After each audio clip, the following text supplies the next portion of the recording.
les anticipábamos, con la diputada Juliana Di Tullio en un diálogo, como todas las semanas, en Notas Verdaderas, con políticos protagonistas de la escena política nacional, bonaerense y nacional. Y la diputada Di Tullio acaba de presentar en estos días una denuncia para que se active en rigor una causa judicial por el tema de la cantidad de sociedades offshore de empresarios argentinos que tienen depósitos en el exterior a partir de digamos, ganancias ilegales, ganancias no declaradas en Argentina. Juliana Di Tullio, ¿cómo es qué presentaste ante la Fiscalía Especial que investiga el tema de la criminalidad financiera, se puede decir, en la Argentina, y qué perspectivas tenés de que se mueva esta causa en función de las offshore de los grandes grupos, muchos de los grandes grupos económicos en Argentina, entre ellos Clarín, que tienen muchas empresas en el exterior no declaradas en Argentina? A ver, me presenté ante la PROCELAC, que es la Fiscalía General específica para lo que se llama criminalidad económica y el lavado de activos, en realidad para hacer una denuncia. En principio le pedí al fiscal que pudiera investigar sobre el lavado de dinero en la Argentina. No estoy hablando ni de este momento, sino cómo es históricamente el lavado de dinero en la Argentina, cómo ha sido, desde cuándo.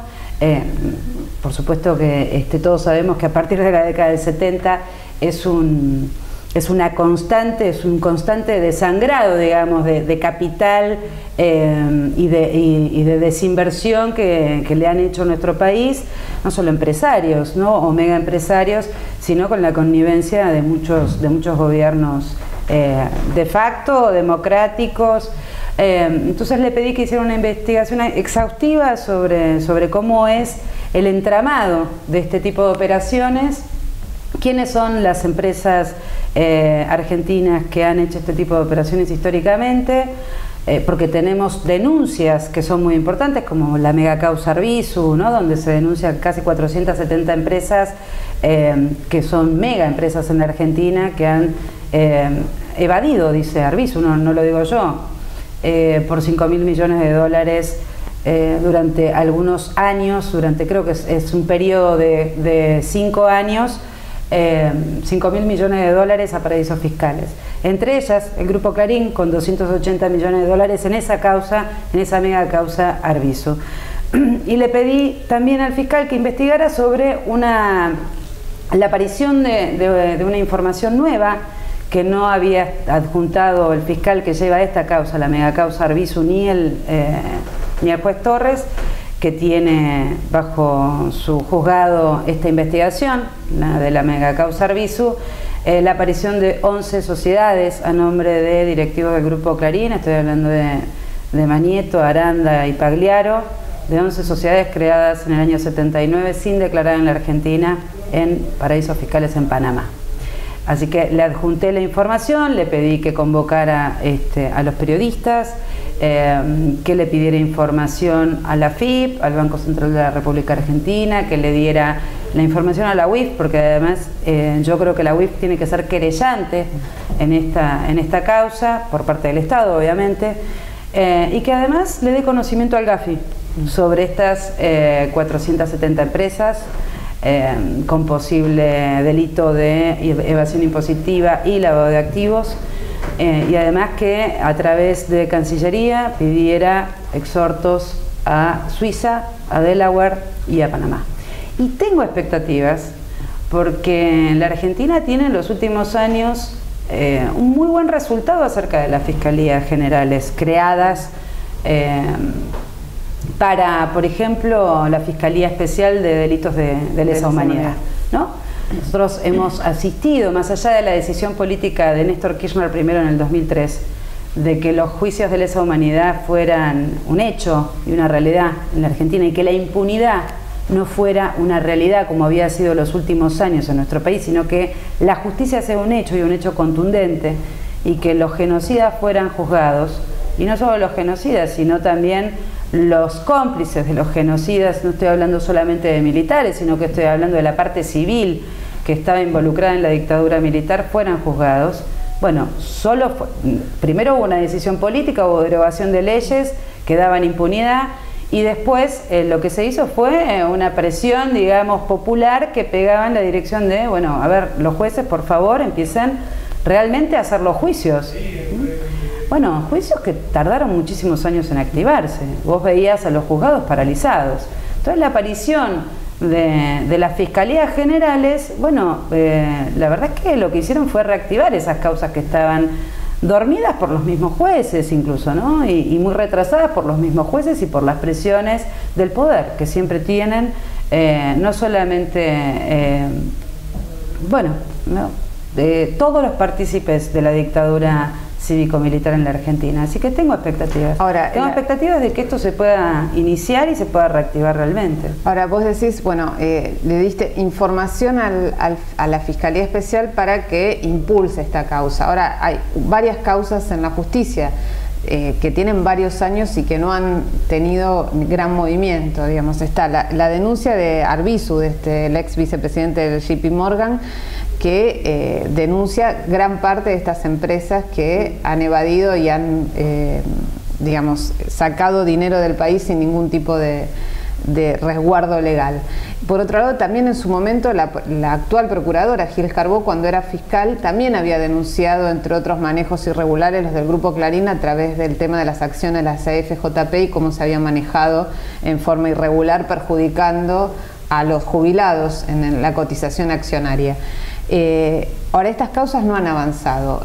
Vos decís, bueno, tenés esperanzas en que el impulso de esta Fiscalía Especial... Hay varias más, ¿eh? Sí, bueno, estas dos son como las más conocidas. Sí. Por un lado eso, ¿cuáles son las otras causas? Porque vos en algún momento mencionaste que hay por lo menos 4 causas que involucran al Grupo Clarín en particular sobre el tema de manejos irregulares en cuanto a evasión impositiva. Y posible lavado de activos. Exactamente, y posible lavado de activos. Y por otro lado, ¿por qué en este caso la Fiscalía Especial podría hacer que, bueno, el juez Torres, quien tiene originariamente la denuncia de Arbizu, pudiese darle mayor impulso a esta investigación que hasta ahora no ha tenido grandes movimientos? Bueno, primero, yo mencionaba 4 causas, que son 4 causas que son muy conocidas, digamos. Primero, esta es la mega causa Arbizu, donde Arbizu dice que hay 470 enormes empresas, entre ellas el Grupo Clarín, y evaden del fisco y sacan fuera de la Argentina 5.000 millones de dólares, ¿no?, a paraísos fiscales, de los cuales 280 millones de dólares pertenecen al Grupo Clarín, dice Arbizu, ¿no? Bueno, esa es una causa que la tiene el juez Torres por 280 millones de dólares. Te voy a contestar específicamente sobre las causas que tiene Clarín. Bueno, la segunda es la que acabas de decir, la de Gil Carbó. También hay otra iniciada por Arbizu y hay otra iniciada por Esbatela, por lo mismo, que son 200 millones de dólares. 200 millones de dólares de estafa a los jubilados a través de las acciones, de la venta fraudulenta de acciones a las AFJP con posible lavado de activos, porque ese dinero que se ganó, de forma fraudulenta, supuestamente, el Grupo Clarín vendiendo acciones a un precio vil, bueno, luego ese dinero en algún lugar va a parar. Bueno, va a parar a paraísos fiscales, dicen las causas. Bueno, también hay estafa con posible lavado de activos, ¿no? Estafa a los jubilados y posible lavado de activos, porque esos dineros se van a paraísos fiscales. Lo que sí se sabe es que tiene, bueno, y eso es, digamos, que tiene cuenta en paraísos fiscales. Bueno, tiene cuentas en paraísos fiscales, el Grupo Clarín, obviamente, y muchos otros grupos económicos grandes de la Argentina. La tercera causa es una causa también iniciada por Esbatela, por lavado de activos directamente, que es a través de un autopréstamo que detecta la UIF, donde se autopresta de una empresa, de una sociedad anónima que tiene en Panamá, en Delaware, perdón, y se la autopresta a una de las empresas. Entonces, esa maniobra de autopréstamo de una empresa del grupo prestando a otra empresa, recuerdo que el Grupo Clarín tiene 100 empresas, no es el diario, son 100 empresas, ¿no? Entonces, desde una cuenta del grupo de una sociedad, se autopresta a una sociedad argentina 8 millones de dólares. Entonces ahí tenés 200 en una, 280 en otra y 8 millones en otra. Tenés casi 500 millones. Exactamente. Y tenés una cuarta causa por fraude y posible lavado de activos por la causa por el dinero del fútbol, de TIC, la estafa y posible lavado de activos de de esa causa, de la causa del fútbol, ¿no? Cuando tenían TIC, bueno, lo que significaba prohibirle a los argentinos mirar el fútbol, venderlo. Esa es una denuncia privada, no recuerdo el nombre del denunciante, y creo que está a cargo del juez Ercolini, si no recuerdo más, el juzgado del que está a cargo, que son por 500 millones de dólares. Entonces tenés 4 causas por casi 1.000 millones de dólares por estafa y lavado de activos, o por evasión fiscal y lavado de activos al Grupo Clarín. Causas que hace muchos años, la más vieja de estas 4 causas que yo te estoy contando, tiene 5 años, que no se ha movido poco y nada en estos años. Además, por supuesto que tiene la causa por papel prensa, ¿no? por apropiación ilegal de papel prensa, bueno, qué sé yo, en fin, tiene tantísimas otras denuncias. Y la segunda parte de tu pregunta... No, es que ¿por qué crees que en este caso, bueno, teniendo en cuenta esta parálisis judicial que en rigor esto que te decía antes, digamos, primero, la capacidad que tiene la Fiscalía General de pedir informes al fiscal Marijuán, y también al juez, ¿no? Bueno, al fiscal Marijuán, no al juez. Pero al fiscal Marijuán sí le puede pedir un informe de cuál ha sido su intervención en una causa que lleva 5 años prácticamente paralizada. Sobre todo cuando uno lo ve, y esto lo digo, es parte del sentido común. Si alguien ve que un fiscal tiene una hiperactividad en una causa y durante 2 semanas manda escritos, hace pedidos de allanamiento. Sí, concretamente estoy hablando de la causa de Lázaro Báez.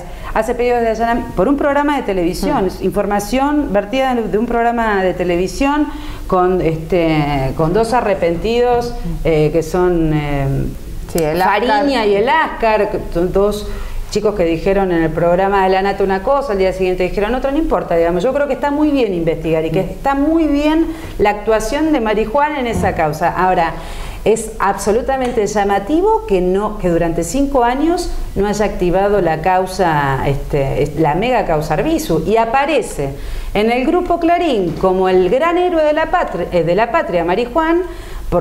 Yo no pretendo que el Grupo Clarín le recuerde que lo tiene que investigar, digamos, pero la verdad es que es llamativo, y a mí no me gusta ver a un juez ni a un fiscal de la Nación siendo amedrentados por un grupo que tienen que investigar. No me gusta tener esa lectura, y no me dejó otra lectura que esa, porque durante 5 o 6 días le pedí públicamente que activara la causa Arbizu, diciéndole, bueno, mire, está muy bien que usted investigue la causa de Lázaro Báez, me parece fantástico, porque no tiene la misma agilidad con la mega causa Arbizu. Nada. Bueno, tú me vi obligada a hacer la denuncia. No soy una denunciadora serial. Pero la verdad es que lo que quiero es que este país tenga justicia en serio. Entonces la justicia es para todos. Y honestamente, cuando vos ves que durante 5 años el mismo fiscal tiene frenada una causa y aparece, yo creo que le tiene miedo. Porque el poder de Clarín es enorme. Clarín te puede poner como héroe nacional o como un villano total, chorro total, ladrón. Bueno, tendrá miedo. O podés no ser más juez, como le pasó a Markevich, ¿no? O podés tener una denuncia del propio Manieto ante el Consejo de la Magistratura, ¿no? Entonces, la verdad es que lo que no se puede es, como ciudadano, y mucho menos yo como diputada de la Nación, ver jueces y fiscales que tengan miedo de investigar.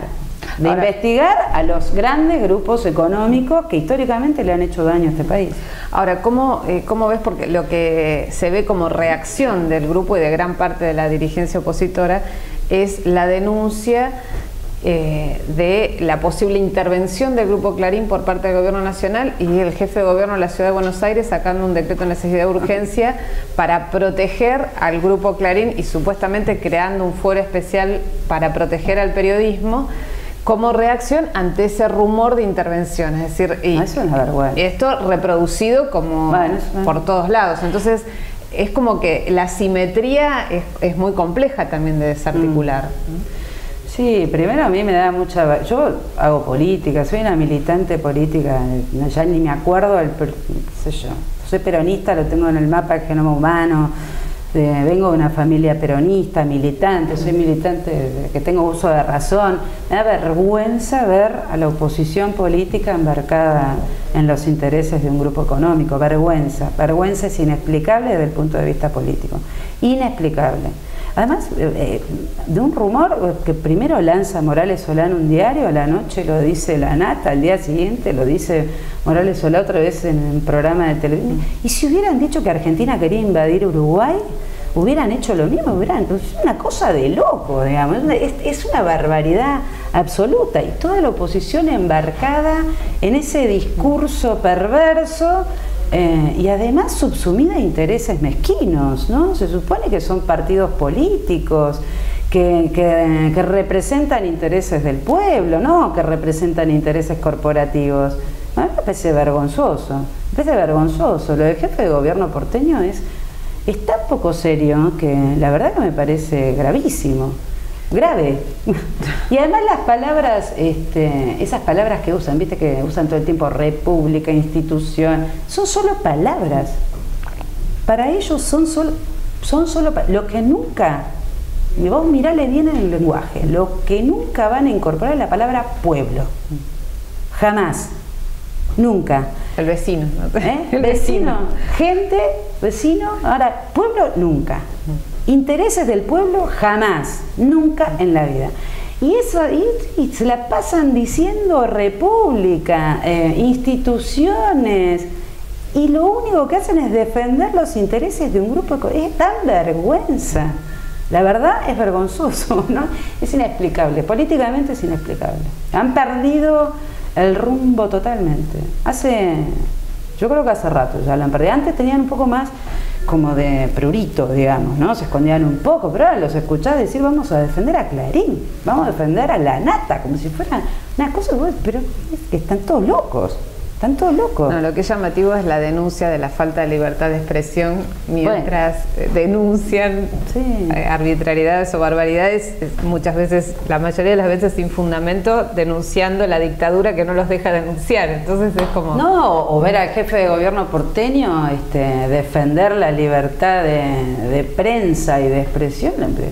Bueno, qué sé yo, la semana anterior los había cagado a balazos a los perdón, un lenguaje poco literal, institucional, pero bueno, los había llenado de balas los periodistas.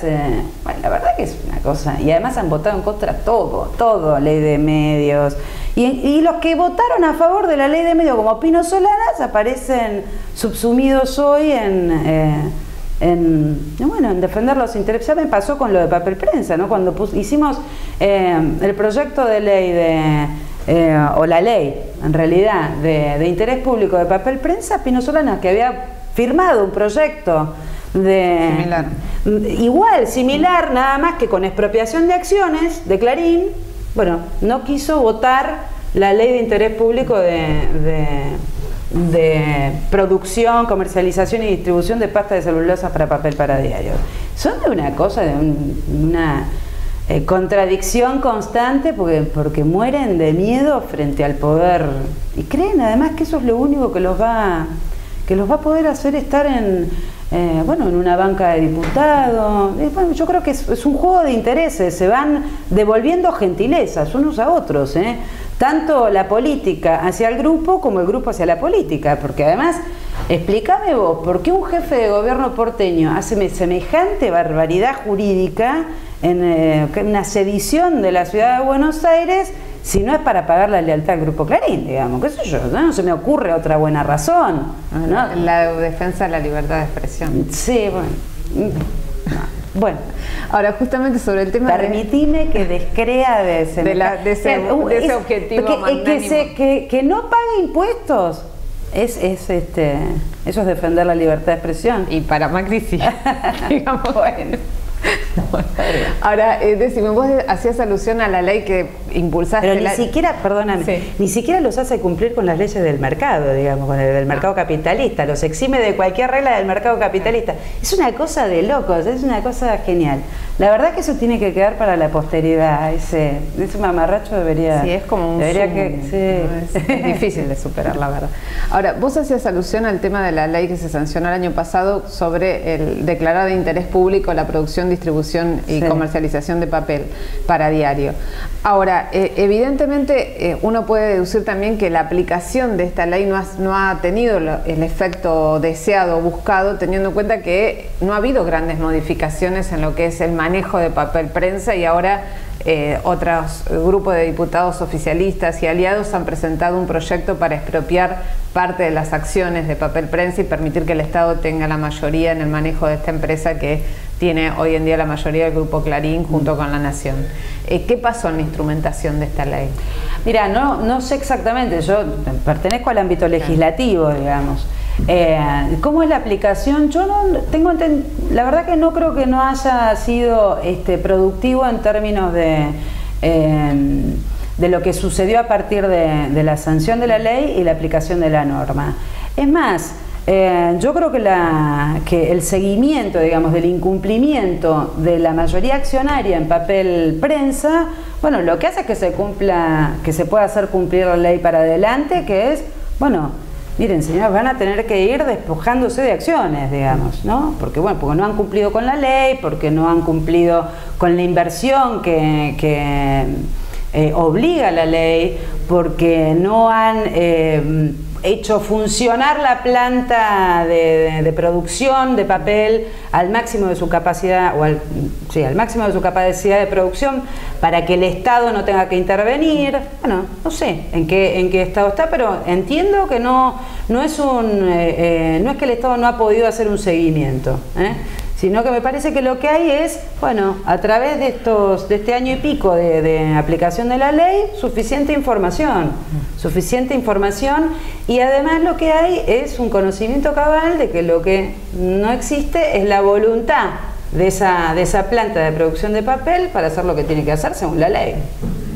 Y con respecto a la iniciativa de algunos compañeros del bloque de diputados del Frente para la Victoria, es eso, es una iniciativa, nosotros vamos a estudiarlo como el bloque, digo, como todas las iniciativas de todos los compañeros. A mí me parece muy bien que los compañeros tengan iniciativas, hay de todo, ¿no?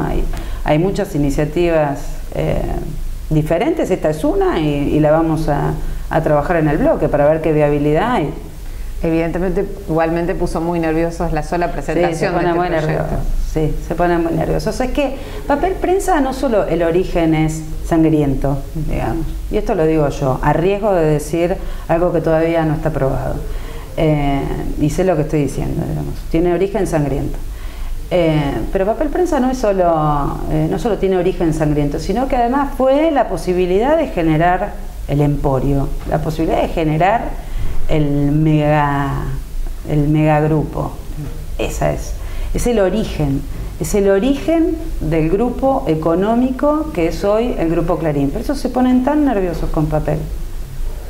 Es lo que les ha dado, es el origen, es el mito fundante. Entonces se ponen muy nerviosos. Y evidentemente también. Y además porque el origen es delictivo y es un delito de lesa humanidad. Sí, una causa que tampoco está avanzando, ¿no? Una causa que tampoco está avanzando lo que debería avanzar. Porque evidentemente hay un poder.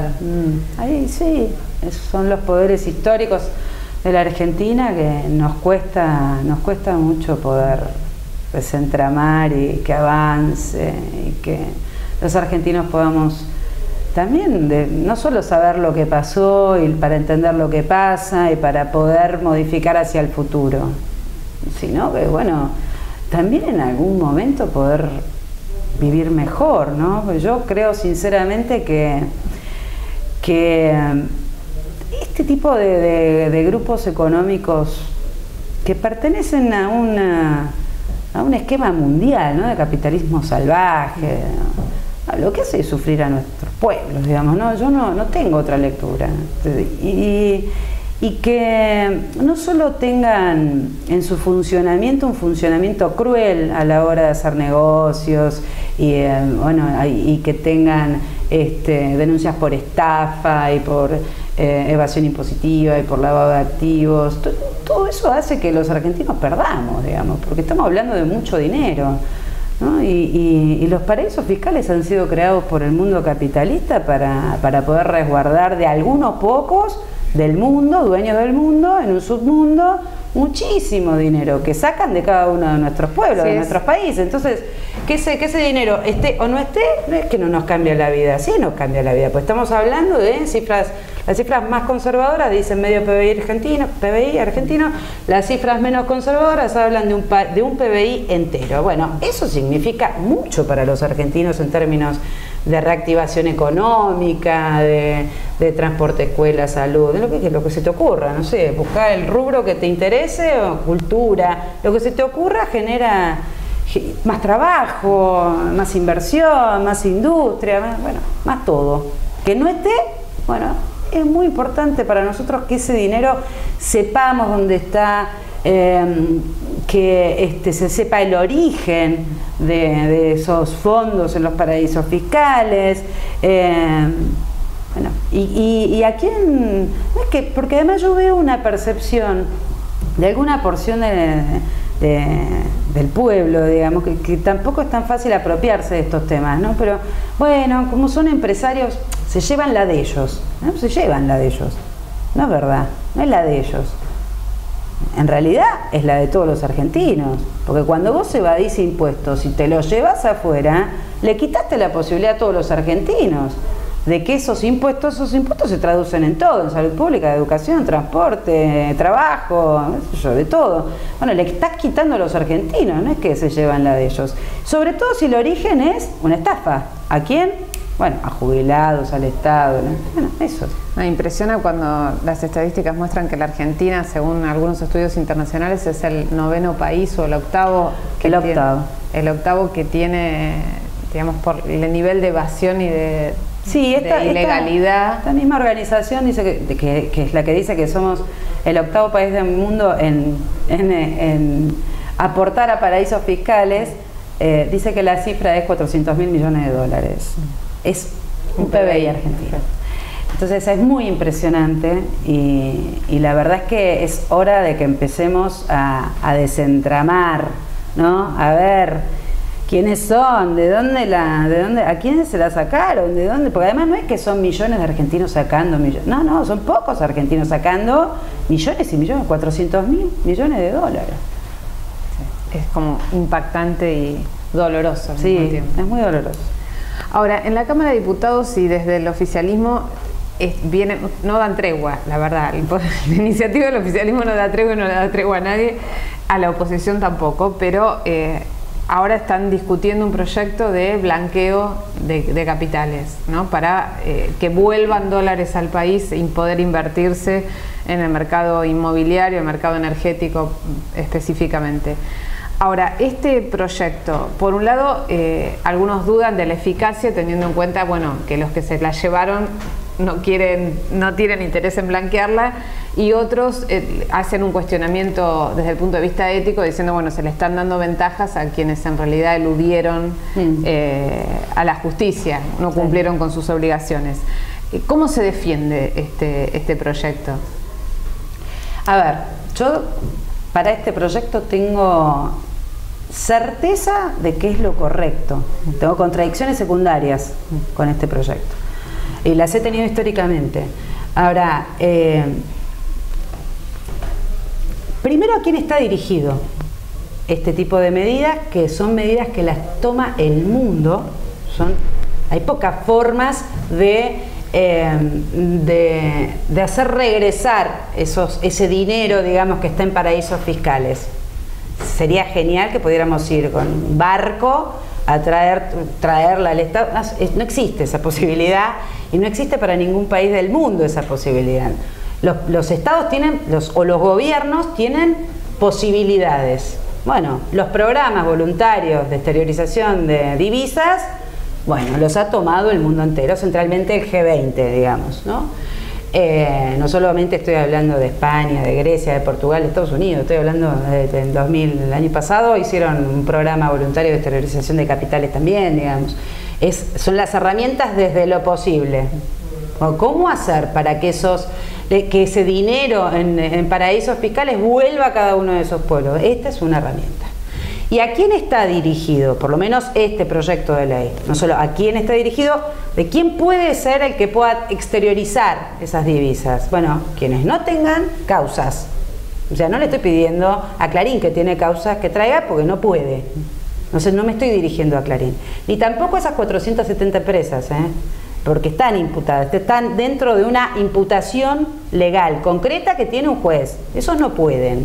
Pueden los que no tienen ninguna imputación, nada, ni denuncia, ni nada, ni están sospechados, ni nada. Bueno, esos pueden, ¿no? Pueden traer dinero a la Argentina con un, además, atractivo absoluto que es, bueno, 0 de tasa fiscal. Bueno, la traes, no te cobro para atrás, pero la invertís. No es que vos solo haces aparecer la cuenta. Me haces aparecer la cuenta en tu declaración jurada en la Argentina diciendo que tenés una cuenta en Panamá. No es eso lo que estamos haciendo. Vos la tenés que traer. La tenés que traer físicamente. Por lo que traes. Sí, la tenés que traer físicamente. Y además la tenés que poner acá o acá, que es o en el rubro inmobiliario o en el sector energético.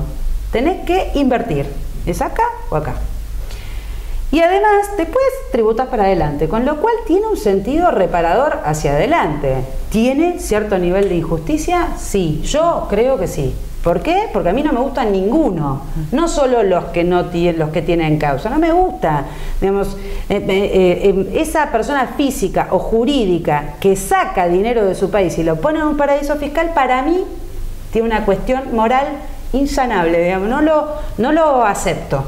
No lo acepto. La plata para mí que sale de los argentinos, del tributo y del trabajo de los argentinos, tiene que quedar en este país. Así que moralmente yo tengo cuestionamientos. Ahora, es una contradicción secundaria porque lo que necesito es, para los 40 millones de argentinos que sí tributan, es ese dinero de vuelta. Y la única herramienta que tengo, la única herramienta conocida en el mundo, es esta, que la usan todos los países y se ha usado históricamente en nuestro país también. La han usado los gobiernos radicales, Alfonsín hizo una, Menem hizo otra, y todos los señores que hoy nos objetan moralmente de la oposición votaron esas dos. No votan esta porque obviamente porque a Clarín no le gusta, entonces como son soldados de Clarín no la van a votar. Ahora, digamos que no me vengan con un cuestionamiento moral porque la verdad es que años atrás votaron todas. Y además porque no tengo otra herramienta, Nora, porque jurisprudencialmente, digamos, Estados Unidos pudo hacerse de fondos de paraísos fiscales a través de 2 o 3 causas que pudo comprobar la justicia estadounidense que tenían dinero producto de evasión fiscal y lavado de activos en cuentas en paraísos fiscales, pero es tan poco y es tan poco significativo que es muy difícil seguir ese camino. Lo que el mundo se está preguntando es que lo que tiene que hacer es que la información de los paraísos fiscales realmente no sea una información cerrada y que sea una información donde los estados y los gobiernos puedan acceder, porque tienen serios, la crisis financiera mundial es financiera, es porque hay billones, casi la mitad del PBI anual del mundo está en paraísos fiscales.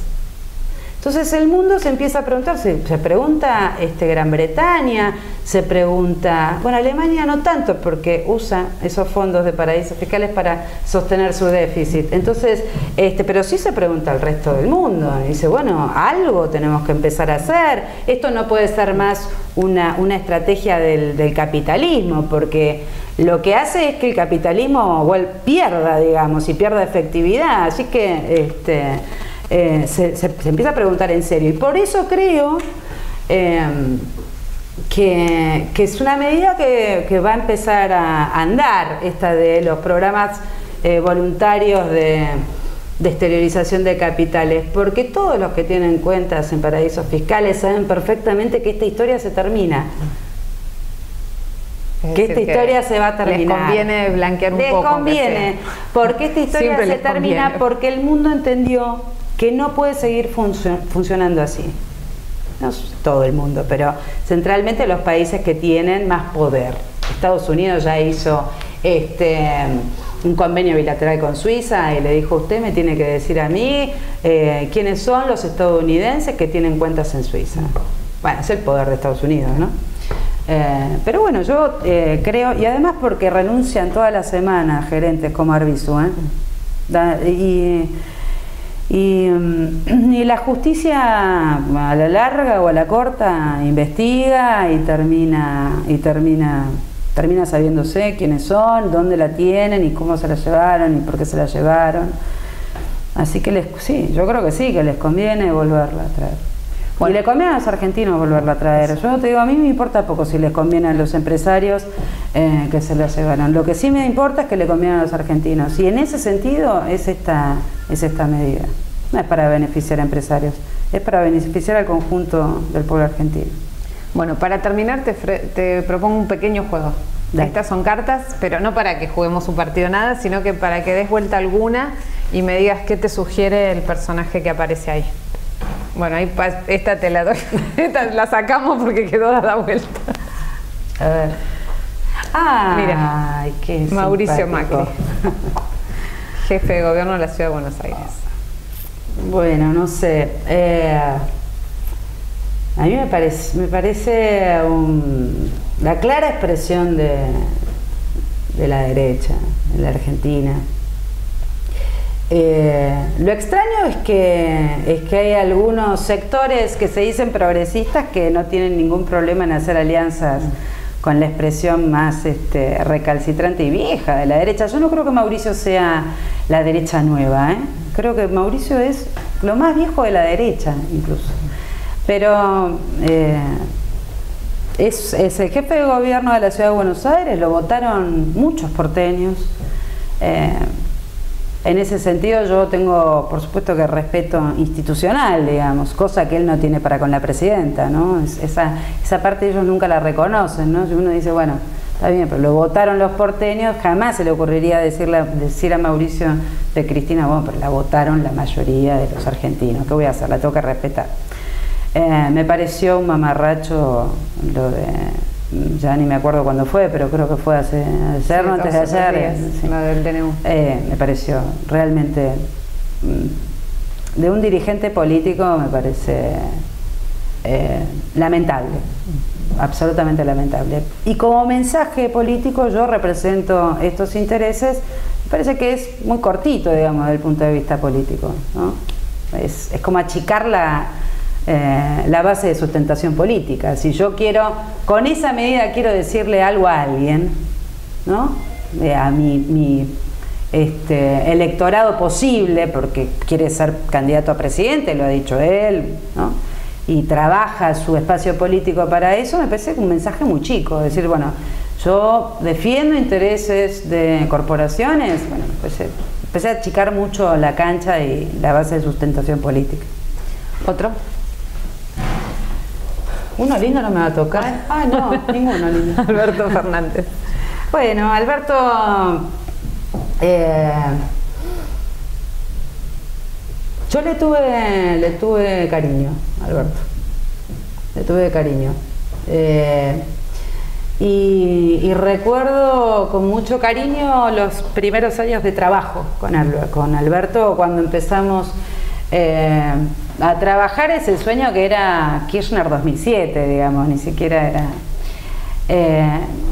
para mí es inexplicable, afectiva y políticamente, inexplicable. Pero él dice que hay un kirchnerismo que terminó con Kirchner y que Cristina es la destrucción de... Él terminó. Y lo que trata de hacer de forma desacertada para mí es tratar de explicar por qué él no está más. Pero la verdad es que, no sé si se entera, pero el proyecto político que nosotros soñamos, de él y yo, está en marcha. Bueno, la última. Uno lindo, ¿no hay lindos? Y no sé. ¡No hay lindos! No, Ricardo Alfonsín. No, qué sé yo, Ricardo, porque la verdad es que me cuesta mucho disociarlo de su padre. porque es el hijo, digamos, de Alfonsín, y yo, o todos, me parece que los que vivimos en democracia tenemos una mirada gentil, ¿no? Lo que no quiere decir que no tengamos mirada crítica sobre el gobierno de Alfonsín, pero sí ha tenido muchos problemas muy parecidos a los que tuvo este proceso social, político, económico que empezó con Kirchner en el 2013 y que hoy lleva Cristina. A veces me parece increíble verlo decir cosas que seguramente su padre reprobaría enormemente. Más allá del gobierno de su padre, que tuvo enormes problemas y dificultades y el pueblo argentino sufrió mucho, también tuvo grandes aciertos y algunas intenciones que fueron muy buenas, que fueron coartadas por los intereses por los que nosotros nos peleamos todos los días y él no nos ayuda. Entonces, y también el padre, me hablo más del padre que de él, pero él terminó acá, el padre de Ricardito.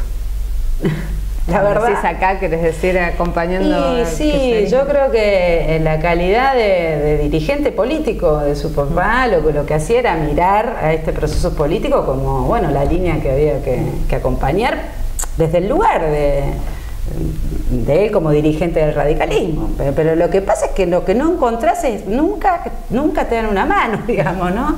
Se puede ser que ninguna de las iniciativas del gobierno le parezca bien al radicalismo. Es